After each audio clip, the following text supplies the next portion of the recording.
And get us started for tonight, and want to welcome everyone who has joined so far. Um, uh, Thank you for joining us for one of our fall family engagement webinars. For those who haven't met me, my name is John Fox.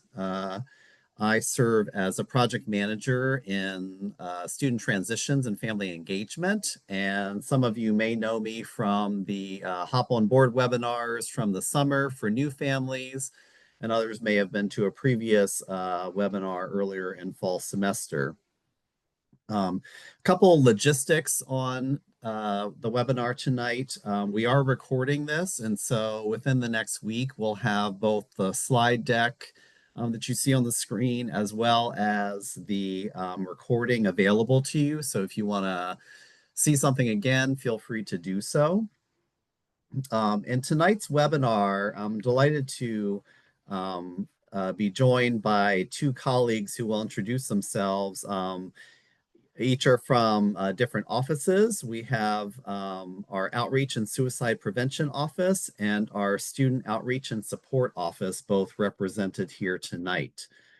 As we go through the webinar, you have the opportunity to ask questions, and the way you can do that is in your chat window. If you go to the bottom and you see the Q&A icon, if you click on that, it will give you a chat window where you can submit questions. We will primarily answer questions at the end of the presentation, but you are welcome to submit your question at any point in time. Anything that we're unable to answer, or if you have things beyond our time boundary tonight, you're welcome to reach out to me at bluejayfamilies@jhu.edu, which is our family engagement. All right, so without further ado, I'd like to pass it to my colleagues who will serve as a panelist tonight to introduce us for our topic. And this topic is one that we really thought was timely and really useful to families, promoting and supporting positive mental wellness for your Blue Jay. We know that one of the harder things to do as families is provide that support, especially when you're at a distance.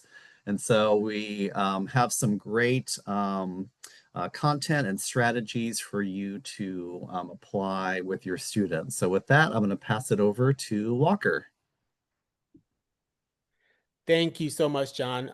I'm Walker Tisdale, the Director of Outreach and Suicide Prevention Initiatives in Mental Health Services, and I am excited to be with you this evening. I'd like to pass it over to Jessica to introduce herself, and then I'll go right into the presentation.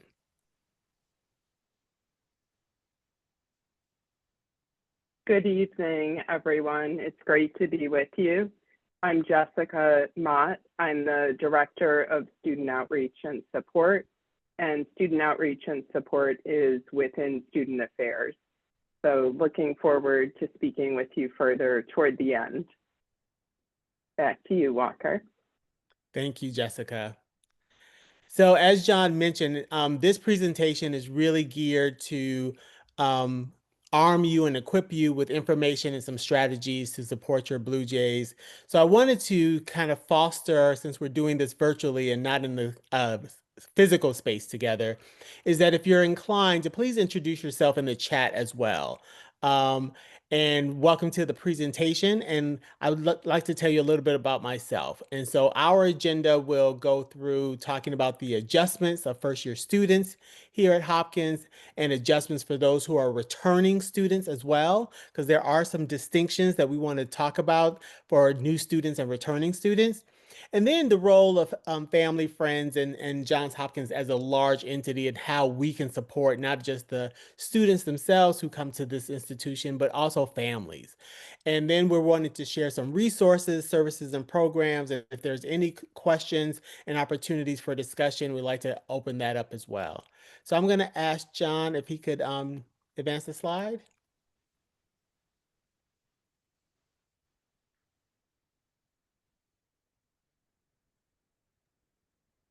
Bear with me one moment. There we go. Okay. Thank you. Thank you, John. So this is this session is really meant for us to kind of have an overview. Some of this is going to organically resonate, I think, because we know that transitioning to college is the pivotal time of growth. Many of us have experienced this ourselves, and so we have some lived experience with that, but it's also marked by both opportunity and some challenges. This session will talk about how we can help our Blue Jays adjust to college experiences, because while they're often stressful, there are essential parts to student development. This session will talk about and explore some common adjustment experiences for first year and returning Blue Jays, including the academic rigor that's associated with Johns Hopkins University, social transitions that are associated with college experience, lifestyle changes, including mental health concerns such as burnout and imposter syndrome.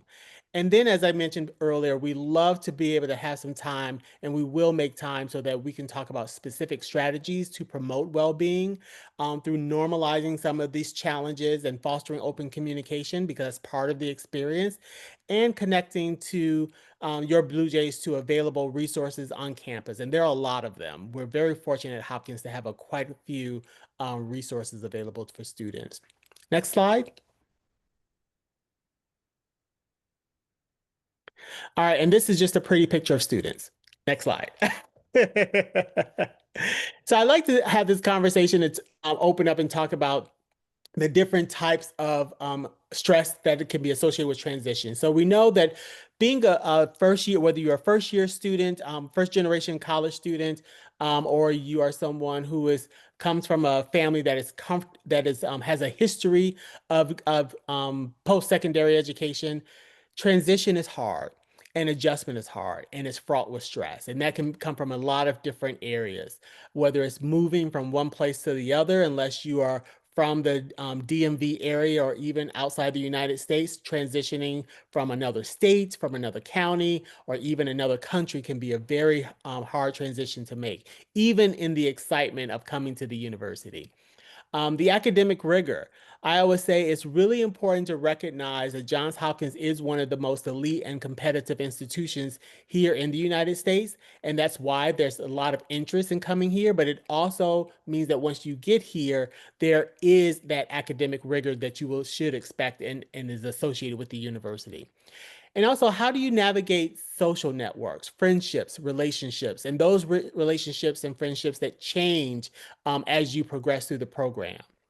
So some social challenges to consider in terms of culture and language. We know that there can be a variety of cultures represented at Johns Hopkins, from the students, from the faculty, from from the experience itself.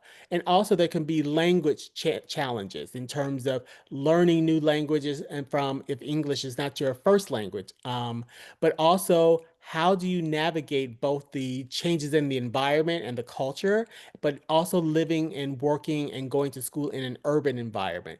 Hopkins being near downtown Baltimore is an urban environment. And so unless you're used to that fast pace, that hustle and bustle, which can be both on campus and within the larger metro area, that can be an adjustment as well. And then there's the good old fashioned homesickness. And that can take a form in many ways, whether it's just be kind of reminiscing and reflecting on what it's like to be in the comfort and surrounding of family and friends in your home city and state and with your loved ones, or really longing for that interpersonal support that you're used to, but having the close proximity and being in a different city, state, or even country. And then there can be sleep and lifestyle adjustments. And this is not to be underestimated, because sleeping patterns can be disrupted because of the different time zones. It's, again, I say this for international students, but students who may come from the different parts of the country on the West Coast, for example, and adjusting to the lifestyle of what it means to be at a rigorous institution. You know, in terms of learning, in terms of library, in terms of coursework, in terms of labs, all of those things. And so sometimes sleep patterns can be disrupted, and they can really be a source of stress, because having not enough sleep or not enough peaceful rest can also impact other areas of your life. And then there's the potential for imposter syndrome. And people may have heard of this, where there's the imposter syndrome is the feeling like maybe I'm going to be found out. Maybe I really don't belong here amongst these, elite students here. And that can also be an issue to where people can feel like they have to make up or compensate. And so the academic competitiveness is real. The comparison to others is also real. But I always say as well, your presence is also real. Like you didn't get into Johns Hopkins on a fluke. And so you belong here. And so those are some of the messages that we'll talk about down the road, but we want to reinforce so that we don't have to deal with imposter syndrome. Next slide. So after year one at Johns Hopkins University, let's talk about then what happens. So in supporting returning Blue Jays, so I want to kind of just to frame this a little bit. So even though you've had the first year of being a student here at Johns Hopkins and you've had success and you know the kind of expectations there are academically, even when you come back, there can still be a lot of stress and stressors that are self-imposed, but also that go along with being now moving towards an upperclassman, right? And so that's important to know for those returning Blue Jays, for opportunities to proactively support their mental health care. And so I want to talk about some of those in particular. So one is to prioritize self-care and support for balance, as some returning students can experience burnout. So what does that mean? So self-care should be something that not just happens in the presence of stress, but it should happen before a person or before a student feels overwhelmed. So it should be something that they really have integrated into their life. And kind of an old adage, you may have heard this before, if you stay ready, you don't have to get ready. Well, if you have a self-care routine or a self-care regimen, you don't have to necessarily develop one when you're managing stress. Uh-oh. There you go. Awareness that being isolated from natural support systems, so again, being in a different physical environment from family and friends and home life can impact coping skills for some students. And some students may be able to adjust and adapt better or sooner than others. And this is all subjective because there really is no one way of adapting to a new environment. But this is where families and friends can play an important role in terms of checking in on your student that's at Hopkins and checking in on them and see how they're doing, not just about their academics, but how they are doing. And it's important to be sensitive to existing mental health diagnoses and other stressors as unattended mental health matters. So if there's a pre-existing mental health condition or a pre-existing mental health concern, or just dealing with stress and anxiety is an issue before coming to Hopkins, that may be something to be much more sensitive to in terms of being proactive and reaching out to mental health services and seeing what sort of support services can be available to mitigate or to prevent any type of deterioration. How can there be much more intentional conversations with whether it's residence life or it's with mental health services clinicians to really be supportive before it gets to a point to where a person needs an intervention. So I would say if you know yourself really well and have a good sense of, I know that I don't deal with stress really well or don't deal with dealing with new environments or a lot of things that are could be stressful, then I need to proactively seek out support. And again, I want to encourage family members to also feel comfortable to reach out and to make sure your Blue Jay is aware that mental health services, the disability services, student affairs, we're all here to be a support. Next slide. Seeking support is a sign of strength. So as I mentioned earlier, there just isn't one reason to seek counseling or mental health support, and it shouldn't be just if there's a quote unquote a problem. Oftentimes people feel like they just may need to check in with someone, or they're having a feeling of something is not necessarily, they're not adapting as fast as their peers. And this goes back to that comparison. So that's something that you can seek for a counseling and get an consultation for. You can reach out to the Mental Health Counseling Center and ask for a consultation, and they can put you in touch with someone for a scheduled meeting, for a scheduled appointment, or maybe do a chat with a counselor. That's another service that we have too. Next.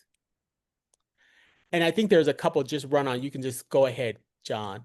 So the other thing is that I wanted to share in terms of mental health services is a strength-based. Oh, there you go. Mental health services takes a strengths-based, person-centered, and culturally informed perspective. The counselors in the mental health services department are stellar and above, bar none. I'm a little bit biased because my office is actually in the mental health services division. They prioritize the ability of all students to access services, and that's really important to all of us, that students know where and how and when and under what circumstances they can find support when they need it. And they take into account each learner's unique circumstances, whether it's language, ability to pay, their timing in terms of time of year, their upperclassmen, lowerclassmen, and their own individual strengths in terms of their treatment plan. Our goal is to provide quality of care. Next slide.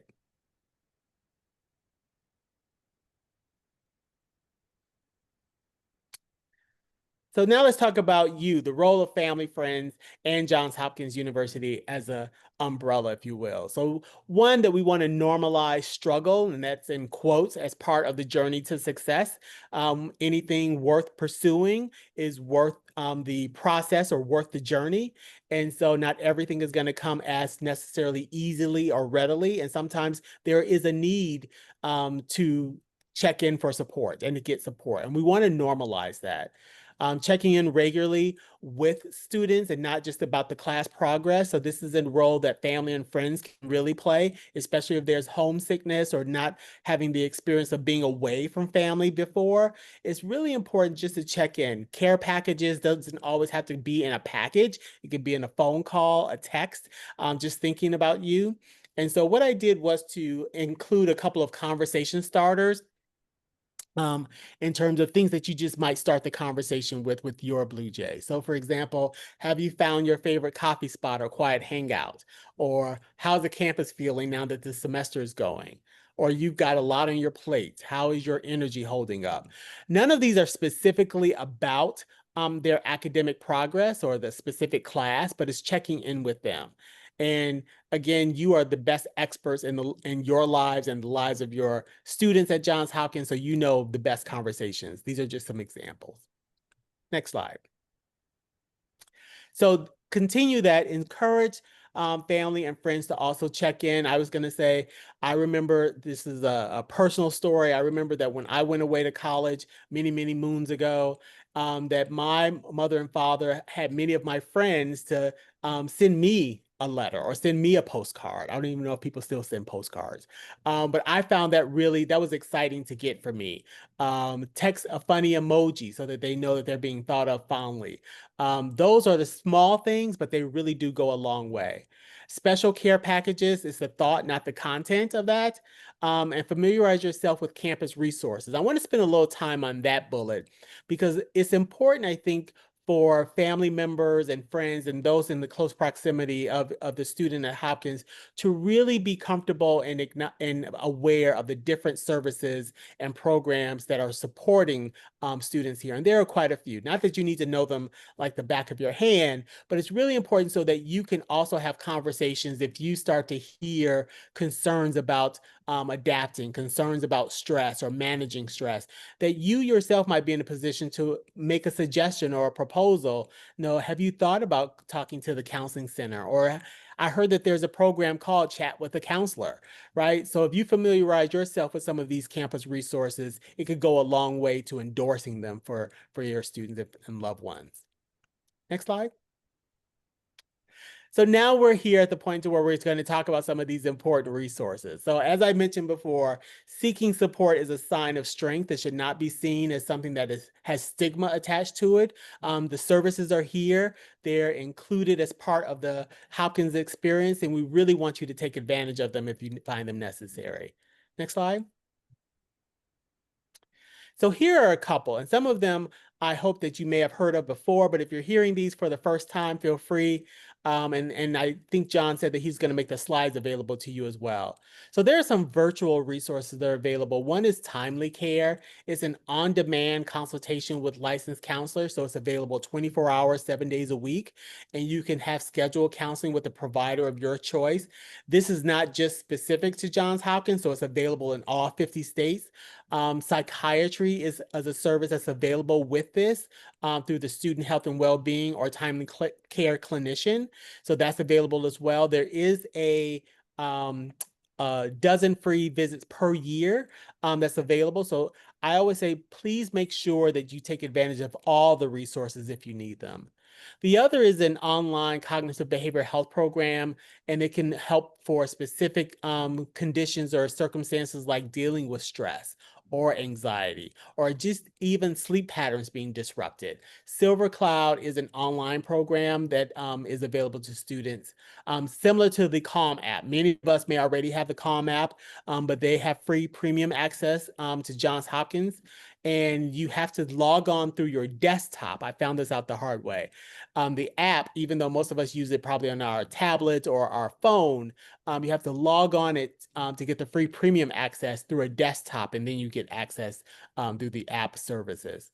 And then there's a stress and depression questionnaire. So this is actually a screening tool to where if dealing with stress and depression is an issue, we have trained clinicians that are trained specifically in how to implement a questionnaire around the level of stress, the level of depression, the scale, the intensity, and it can be done online. And then there's an anonymous dialogue with the trained clinician, with the licensed clinician. Next slide.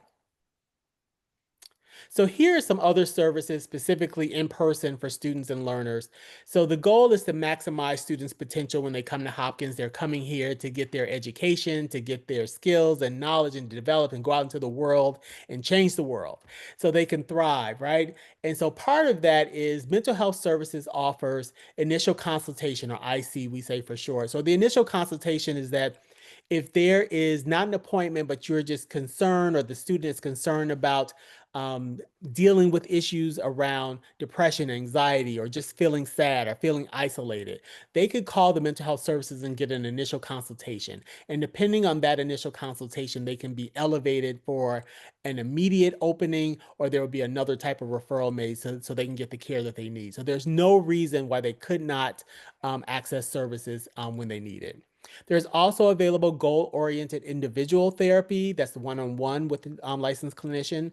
There's a number of every year, academic year, there's a series of workshops and drop-in groups and therapy groups. They're also online from our mental health services available to kind of select, and you can also find out about them through the mental health services department. And I'll make sure I'll put a link in the chat for that as well. There's also psychiatric evaluation and medication management. Sometimes students can be on medication and run out of their prescriptions while they're here on campus. So there is an opportunity to connect with a psychiatrist on duty and to have that issue being addressed in terms of how to refill a prescription or how to find a resolution to that issue. I mentioned chat with the counselor. That is really an on-call demand system that's virtual. And then there's a number of virtual resources for well-being and mental health support. And they also, even if there is not, because we know that mental health is such a priority, the university does also contract with many community providers and has partnerships with community providers. So there's always opportunities to find someone to support that student if the need arises. And there's also, it's just important just to reiterate this, it may not need to be said, but the services are confidential. They're offered by licensed and credentialed professionals and practitioners, some of the best in the business. There's no charge for office visits or participation in any of the mental health service programs. Next slide. Chat with the counselor. These are 15 to 20-minute visits. They're confidential. They're self-scheduled through the My Health portal. That link is there. Students who take classes then online, they have to call to access the number on your screen. And they're really designed as a place to ask questions about mental health and strategies for managing stress. They're not meant for individual therapy, but these are informal consultations or chats designed to reduce barriers to mental health. So I always think of this as a bridge. Next slide. And then there's crisis support for students and learners. So this is if we find ourselves in a situation, because sometimes crises arise where there is anxiety or depression or some other issue to where a person finds themselves in dealing with a mental health crisis. Johns Hopkins, and this is one of the services that I think is just stellar that they thought enough ahead to invest in at the campus, is BHCST, Behavioral Health Crisis support team. And BHCST, or the crisis team, is literally on the cutting edge. I'm not sure there's another crisis response team in the country on a university campus outside of Johns Hopkins.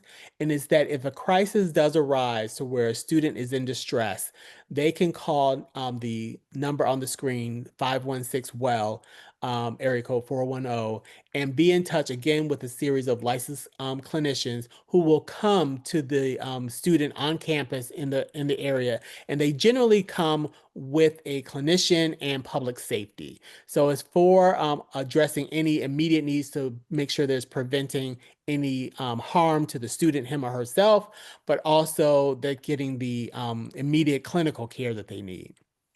Next slide. And there is, thank you, the groups and workshops I mentioned earlier. So these are just some of the examples of them that we have going on this academic year. You see on the therapy groups, there's the dissertation support groups for those who are at the dissertation level, but there's groups for populations, LGBTQ support groups, graduate student therapy groups, yoga. And then there are some drop-in groups, which is a little more flexibility in terms of emotional adulting, which is really helping for that transition. Talking about executive functioning, which is much more of a group around how do we make decisions? How do we deal with healthy decision making? And there are neurodivergent identity groups, and there's a number of them. So when there is in doubt in terms of if one-on-one individual therapy is an option, is may not be an option or may not be something that the person is interested in, there are always group options available as well. So I just want to make sure I really elevated that. And even if we don't have a group that's designed that is available, you can ask your counselor through mental health services and they can help to identify a group option. Next slide. So student outreach and support, I think as Jessica? Yep. Okay, That's me. okay. Thank you, Walker. So again, I'm the Director of Student Outreach and Support, and we are in office on the Homewood campus under Student Affairs. And what our office aims to do is really assist Homewood undergraduate students in overcoming obstacles and navigating resources to prioritize their well-being and their academic success. So while we are not a mental health provider on campus and we don't offer clinical services, we often do serve as a first step for a student who's experiencing challenges and seeking support. So what our support may look like is a student dropping in for a quick connection most days out of the week with our triage specialist. They may have questions about specific resources. Often they come in to talk about a challenge, and our expertise really lies in understanding each student's experience so that we can then help direct to the proper resource. We also have case managers in our office, and we offer case management services, which are voluntary, as are all of our services. And these are supports that offer a longer-term connection, one-to-one meetings, assistance coordinating with different partners, different resources on campus, support with students taking steps toward becoming more independent as they seek support or communicate with faculty, other resources that they may need. So across all of our services, we are working to identify what a student may benefit from and help to reduce barriers to them connecting. Often you heard Walker talk about many of the services offered through mental health services, and our office and our staff are very frequently connecting students with many of those really amazing services. Our office can also direct students to information and support if they have questions about taking leaves of absence. We also can direct students to information and resources around basic needs. We have a food pantry on campus. We work often with partners in off-campus housing. So there's many resources we can provide connections to. We also offer emergency funds and loaner laptops. And what I think is really important is often when we speak about mental well-being, we are looking at an intersection of many things that a student may be experiencing. So a student may come to us for, let's say, a financial concern or an academic concern, and we may be able to help address that, but also help them seek some additional support through our mental health services. And the QR code that you see takes you directly to our website, and you can find out much more there. The care report is linked on our website, and anyone can refer a student to our office. So that includes families. And while a student may not choose to engage, we will always reach out. And for now, I think that's what I wanted to share. And then we'll take questions. Great. Thank you, Jessica. So thank you both for this great content, really helpful and informative. Apologies, families. I'm having a camera issue, so I'm here, but when I turn it on, I would be upside down, which will probably drive you a little crazy. So, but feel free to submit questions to us in the Q&A window. We have that open and would love to hear your thoughts, your questions, or things that maybe you're trying to figure out as you help guide your Blue Jay on campus. So I'll give you a second to think about those things.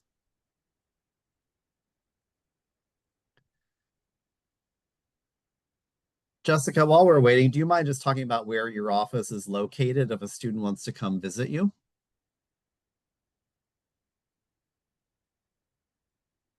Sure. So for many parents who have been on campus, our office is actually located on the ground level annex, the basement of AMR 2. And so we are right behind the Blue Jay statue that if you ever took a tour of campus, I'm sure you likely stopped near it. So we have staff there, and we also offer virtual sessions. So most of our drop-in appointments or drop-in hours are in person, but we also offer them virtually. And I would say it's a real mix in terms of students who are scheduling with case managers in our office based on scheduling or preference. Many will utilize the virtual option and then sometimes come in person as well. All right.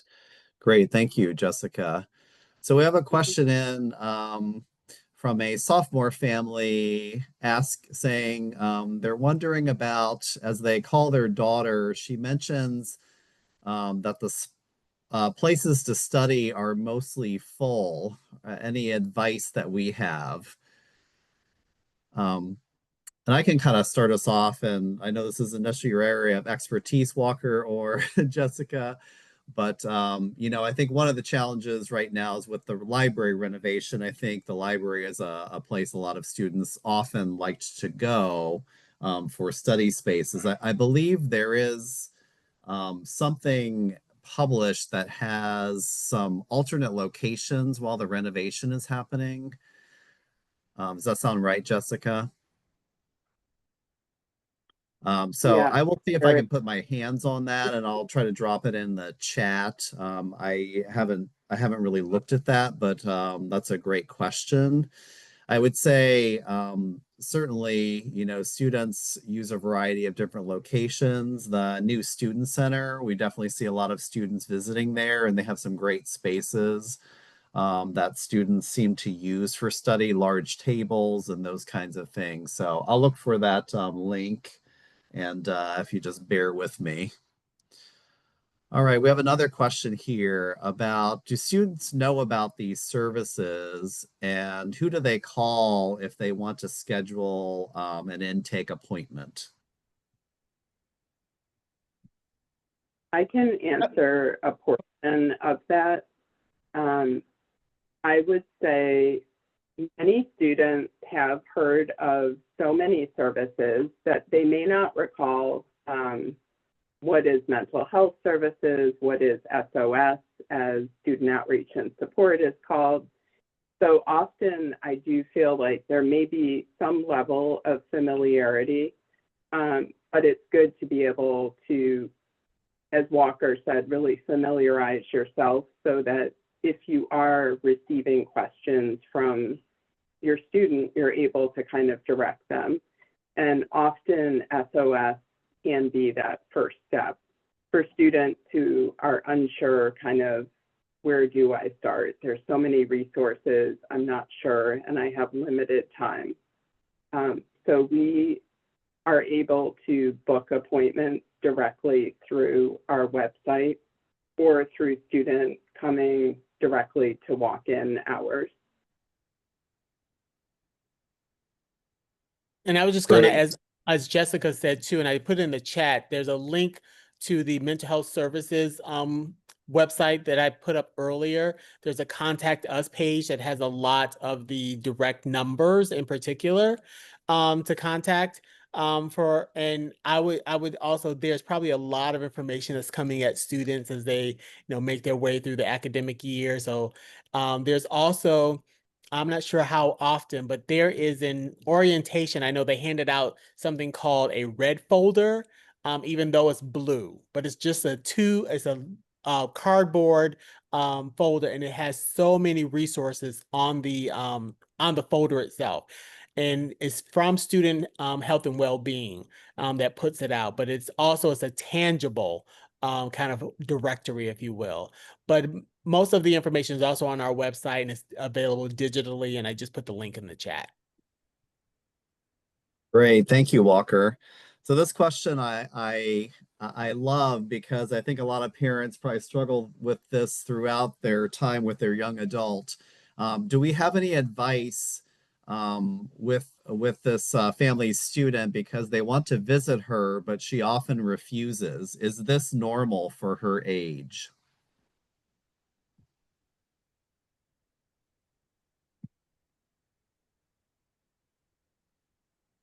I can jump in a little. And Walker, do you want to start around the developmental stage that we're talking about?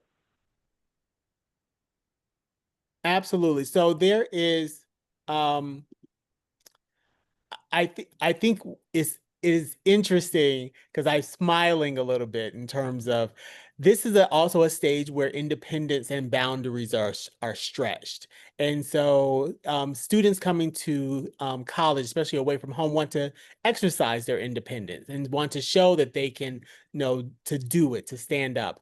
And so sometimes there can be that I'm okay, everything's okay, and not necessarily need that support. But I think it's also something, and I don't want to get too technical, but I'm going to draw from my psychology class back in the day, where there was something called become a constant object, right? And what that means is that even though your loved one, your student is not necessarily receptive of a visit, of an in-person visit, continue to be a constant presence and to say that you're available. Let them know that you're accessible. Let them know that you're interested in being there. And so I think part of it is it could be also a way to have a conversation starter in terms of they may not see necessarily the priority of having a visit or an in-person, but you can also always put it off on yourself and say, you know, I would like to see you. I would like to come visit the campus. And so anytime there's going to be a conversation starter in this way, if I understand the question, I think is so important because college students, by and large, and I'm really being pejorative here, go into this new phase of life wanting to take it on and with a lot of excitement, even with the stressors that come along with it. And so there is when young people and younger people, everyone's younger in my eyes now, when they um, go into this new phase of life, oftentimes there is something to prove. And I think that is kind of a common theme for a lot of us in the rite of passage, if you will. But being a constant object, I think, is also so very important in knowing that, you know, mom, dad, siblings, friends are still there to be supportive. Jessica?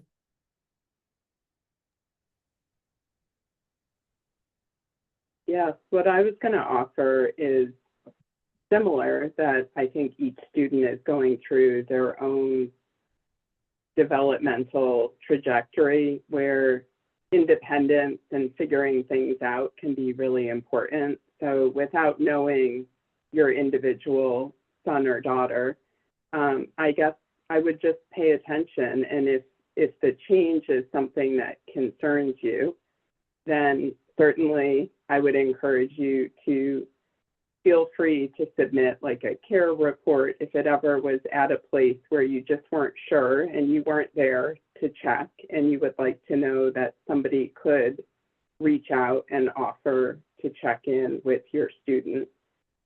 That's something that we do hear from parents at times, and we're happy to be able to do that. Okay, And I think great. it's hard being a parent during that phase when students are really potentially exerting more independence and trying to figure things out. So challenging. Great. Thank you both for your answer on that one. I'm gonna take one here real quick. There's a question about does Hopkins have a way to check in with students periodically through questionnaires, surveys, etc. during the academic year? Certainly, we do survey students on lots of different issues. You know, typically as they're responding to questions, you know, we're not necessarily, you know, we try to give them some level of anonymity as they're, you know, responding and kind of look at the data collectively. What I would say, who really I think makes the biggest difference checking in would be the housing staff who will work with your student while they're living on campus. The resident assistant, as well as the resident director, who's the full-time staff member, are key folks who your student can go to at any time. And part of the RA job is to be in contact with your student, not only to engage them, but to check in with how they're doing and notice changes and, you know, follow up with them with how to find resources and those kinds of things. I would say though, if for some reason, you know, something's worrying you about, you know, what you're hearing with your student, you know, contact us, let us know. I mean, um, ultimately we want your student to reach out to us and ask for help. But certainly if there's something you notice, reach out to us. We're happy to talk through it and connect you and your student with resources. All right, with that, I'm going to, I see a few more questions here. Here's a great one. Do most students hardly sleep, or is it just my child? She's a freshman and trying to get a mentor who might help her with study habits. Do you have any other suggestions? Jessica, would you like to start? Sure. Yeah, I love the question. I would say that college students today are so much more attuned to sleep, even if they're not always getting it. I'm really impressed by the students that I meet at Hopkins because they're aware of the importance of sleep, but it's such a balancing act at the beginning of their time to really figure out how to manage the time in a way that allows them adequate sleep. What I would say is that there is a health promotion and well-being division, and they actually do some education with health educators specifically around sleep. And they have something called yawn kits and do some education as they are providing those to students. So that's one tip, and I can look up the link and put it in here. And in terms of time management, there is a program through the Learning Den, and it's called Study Consulting. And that's a program that older students who have more experience with managing and balancing all of the time, the things they're doing, taking up time, they are able to work with students. And it really is focused on organization and planning, and it's not subject specific. So it sounds more like what you're speaking about.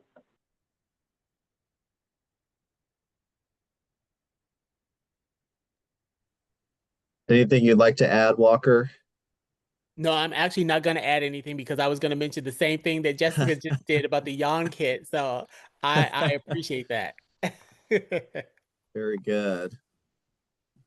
Um, so there's a question here related to disability services, and a parent is asking, saying that her son is having challenges getting one of his instructors to fill out necessary paperwork to accommodate his disability service requests, especially extended test taking time.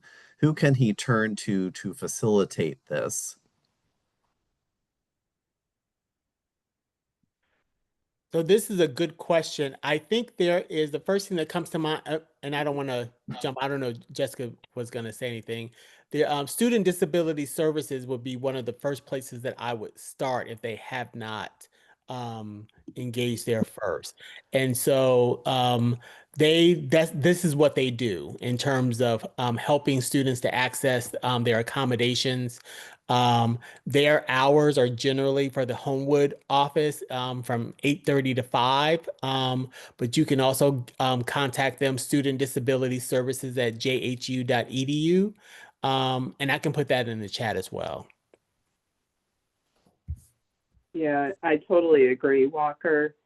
And what I would say is that even if your student has already spoken with SDS, as we call it, I would encourage them to look up if they've been assigned an advisor. And if they're not sure, then go through the general email. The advisors are really skilled at being able to help navigate challenges that may come up with professors.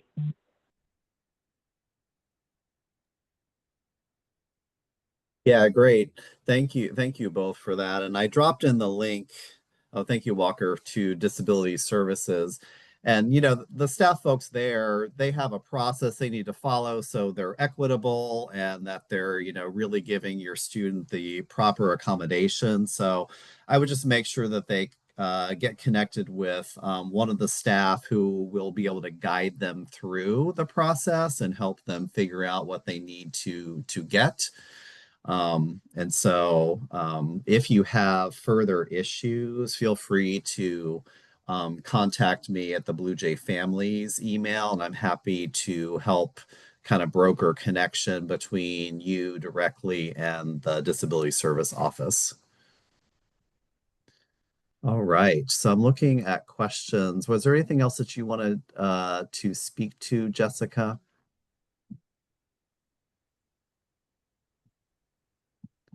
I think we have gotten through the majority of our questions here. Yeah, I Oh, think I was just looking for a few links. So I'll make sure to provide those. I did read okay. one comment, thank you, to a parent who shared their child's positive experience with SOS.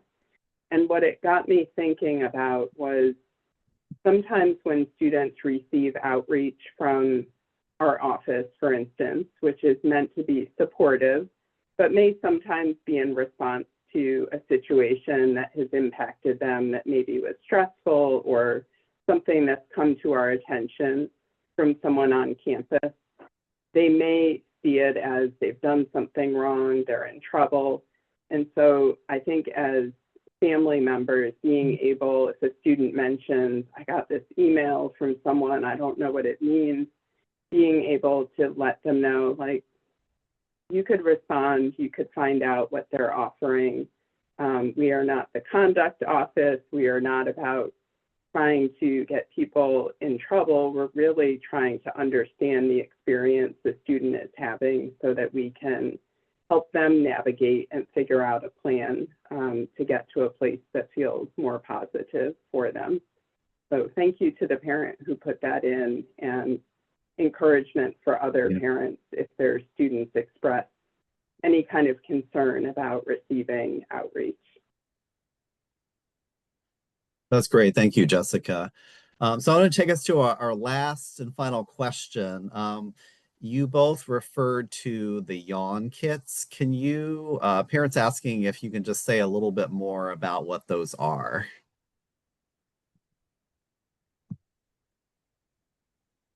Yeah, I can speak to a and I'm going to put a link in the chat as well. So these I'm sorry, Jessica, I couldn't even see you. Were you speaking? I'm sorry, Jess. Okay. Yeah, Okay. So I just put in the chat. It was a campaign that started, and these sleep kits are actually they're all the rage. Because students have, I think, are really interested in ways, as Jessica was saying, they're very much aware of the importance of sleep, and these sleep kits they've caught on.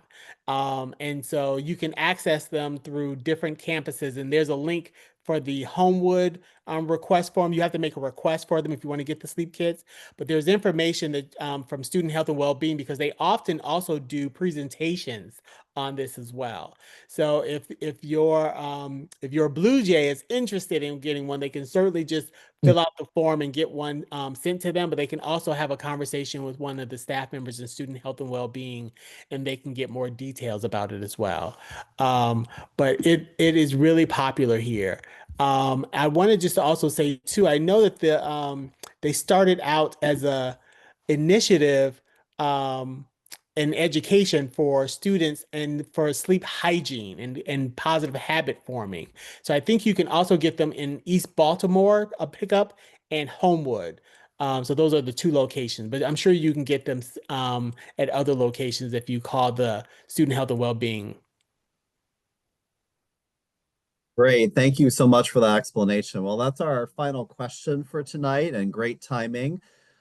Please join me in thanking our panelists, Walker Tisdale and Jessica Mott. We really appreciate your great presentation, content, and really good suggestions on conversation starters and ways that you can support your Blue Jay. And also want to thank all the families who joined us this evening. We're delighted to have you here with us and appreciate your interest and support of the webinar series. Our next family engagement webinar will be on Wednesday, December 10th at 7 p.m.